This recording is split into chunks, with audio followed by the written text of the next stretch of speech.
नमस्कार सर्वांना। आज दीप अमावस्येनिमित्त घरात खूप सुंदर आणि प्रसन्न वातावरण होतं।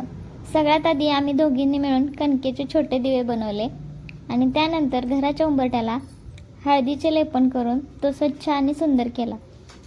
आपल्या संस्कृतीत उंबरठा म्हणजे घराची एक पवित्र सीमा, म्हणून आज त्याची पूजा करायचंही मनापासून ठरवलं।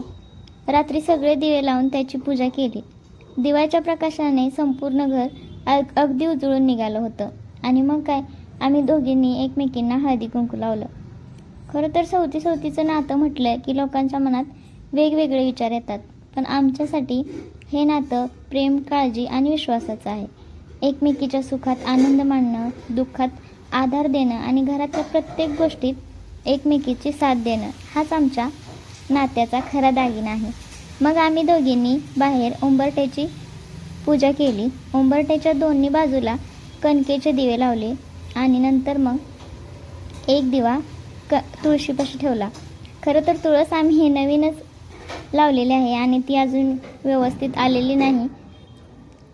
आजच्या या दिव्याप्रमाणेच आमच्या नात्यातही प्रेमाचा प्रकाश कायम राहो आणि एकमेकींच्या आयुष्यात सुख समाधान नांदो आणि आमच्या घरातला हा जिव्हाळा असंच वाढत राहो, हीच दीप अमावस्येच्या दिवशी देवाकडे प्रार्थना।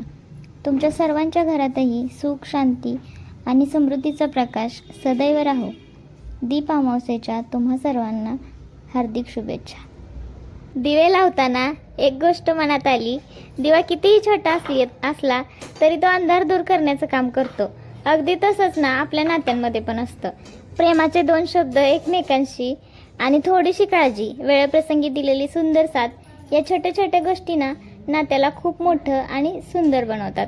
आज आम्ही एकमेकींना हळदी कुंकू लावताना मनापासून इच्छा केली, आपल्या नात्यात कधीही गैरसमजाचा अंधार येऊ नये आणि हा विश्वासाचा प्रकाश कायम राहू देत।